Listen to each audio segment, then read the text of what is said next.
Coucou tout le monde, je vous retrouve après presque un mois, je sais plus où je dois regarder, il faut que je regarde là, ouais je vais regarder là. Je vous retrouve après un mois pour un petit book haul. Voici les livres dont je vais vous parler assez rapidement. Donc il y a de la BD, du roman de la rentrée littéraire, un peu de tout, voilà, mais on va faire vite parce que voilà, parce que j'ai plein de travail après et voilà. Alors, on commence tout de suite avec ce livre-là, dont vous avez forcément entendu parler, sinon vous vivez dans une cave et il faut appeler au secours, il faut sortir. Ce livre-là, j'ai pas le droit de vous en parler par rapport à mon nouveau travail, donc voilà. Je l'ai acheté parce qu'il m'intéresse et que j'ai presque fini, donc ça veut dire que ça m'intéresse toujours. Je vous invite à le feuilleter à l'occasion. Ensuite, on continue et je vais poser la pile avant que ça tombe. On continue avec ce livre qui est magnifique quand même, ma part de Gaulois. Si vous avez vu la polémique avec un certain monsieur qui estime qu'on est tous Gaulois parce qu'il n'a pas bien suivi ses cours d'histoire et qu'en fait la France est multiple et bref. Donc c'est un livre de Majid Cherfi qui est l'un des chanteurs, l'un des membres du groupe Zebda. J'adore ce groupe, les chansons qui sont avec des textes assez engagés et donc ça m'intéresse beaucoup d'avoir l'histoire familiale de cet artiste qui est également écrivain, qui est également journaliste. Voilà, donc on en parle assez rapidement. Voilà.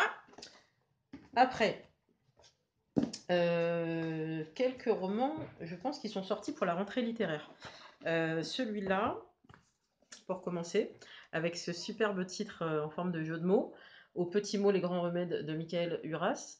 Donc je vous dis juste le petit pitch à la fin. Alex, notre héros passionné par les livres, a choisi d'exercer le métier peu commun de bibliothérapeute. Sa mission, soigner les maux de ses patients en leur prescrivant des lectures. C'est pas trop génial ça? Bon, si on aime les livres, forcément ce pitch, ça nous parle. Donc j'ai hâte de le découvrir, sauf qu'en ce moment je suis sur l'autre livre sur notre président, et en même temps, par rapport à mon travail de pigiste pour Zo, je dois régulièrement lire des BD et en même temps, et je sais pas pour vous, est-ce que vous arrivez à lire 2, 3, 4, 5 livres en même temps? Moi je peux pas, donc j'arrive pour les BD à le faire en même temps, mais pour le reste non, donc ce livre-là mérite toute mon attention, d'autant que c'est la maison d'édition Prélude, qui a déjà édité notamment 89 mois de Caroline Michel dont je vous avais parlé, je vous remettrai les liens, et bien sûr Colia, Nicolas Delesalle, Le goût du large et Un parfum d'herbe coupée. Là aussi, je vous remettrai le lien vers ma vidéo où je crie mon amour à Colia. Donc Prélude, très belle maison d'édition qui à chaque fois nous surprend avec de nouveaux auteurs. Ça, c'est le deuxième roman de cet auteur-là. Et je pense que dès que j'aurai attaqué celui-là, j'essaierai de découvrir le premier. Ensuite, un autre livre, le titre m'a parlé tout de suite, je vais m'y mettre. Si vous aussi, vous aimez la procrastination, c'est-à-dire repousser au lendemain parce que ce sera mieux, parce qu'on travaille mieux sous pression, bah voilà, ça va vous parler. Et c'est un jeune homme de 25 ans qui a fait un peu tous les métiers. De pompiste à barman, plongeur, couchettiste. Qu'est-ce que c'est un couchettiste? Sur le Paris-Venise. Ah d'accord, c'est le monsieur qui s'occupe des trains couchettes. D'accord, on apprend des mots en plus. Voilà, donc ce titre-là me parle bien. Et c'est maison d'édition Alary, la maison d'édition. Ça vous dit rien? Non? Bah vous allez trouver. L'Arabe du futur, ça y est, ça vous parle? Bon voilà, donc effectivement c'est une maison d'édition qui commence à trouver des talents très intéressants. Donc celui-là, et ensuite je vais vous parler des BD. Pénélope Bagieux, le fameux, magnifique, que j'ai même pas encore feuilleté parce que j'ai vraiment pas eu le temps. Si je m'y mets, je vais le lire à fond et j'ai trop de travail en ce moment, donc je m'y mettrai quand j'aurai 5 minutes.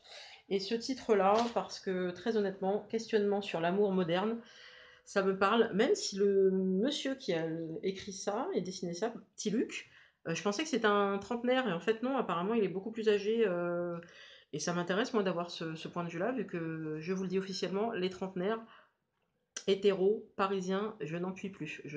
Voilà, je suis à nouveau sur le marché depuis quelques mois. Ces gens-là sont très étranges. On leur propose un verre seulement, et la réponse est ok, mais je veux pas m'engager, hein, je veux rien de sérieux. Ouais, ok, je t'ai pas proposé d'aller chez le notaire, hein. Donc voilà, c'est vraiment ce type de conversation que j'ai régulièrement avec ces mecs-là. Donc je vais passer au cadra, ou au quinca, ou plus. à moins qu'il y ait des hétéros parisiens, sains d'esprit, célibataires. Moi, j'ai pas encore vu. Apparemment, il en reste plutôt à Toulouse et en Bretagne, mais au secours, hein. Si les filles, vous avez des conseils, ou les garçons, parce que moi j'ai l'impression que les filles, on est moins chiantes, hein, de ce côté-là.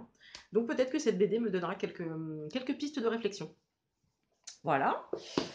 Et pour finir, un petit book haul spécial avec un même auteur, si vous savez lire.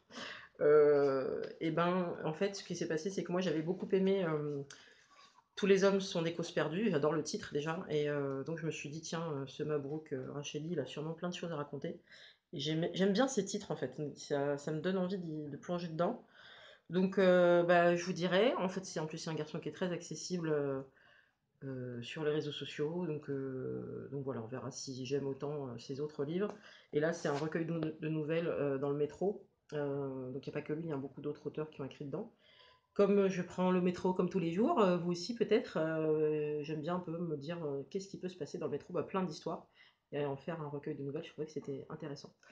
Voilà, ce tout petit book haul, j'essaye un petit peu de respecter mes consignes, de pas trop dépenser pour acheter plein de livres que après j'ai pas le temps de lire, et puis après j'ai plus de la place derrière aussi, donc on va essayer de respecter cette consigne-là. La rentrée littéraire, il y a encore plein de choses à découvrir, mais je vais essayer d'aller à la bibliothèque, même si en ce moment j'ai plus trop le temps, vu que maintenant, le soir, je bosse pas mal, et en fait j'ai pas le droit de vous en parler de ça non plus. Bon, bah tant pis. Eh ben écoutez, je vous laisse là. J'espère que vous avez fait de belles découvertes aussi pendant la rentrée littéraire. N'hésitez pas à partager ces coups de cœur là, et je vous dis à très bientôt. Bisous.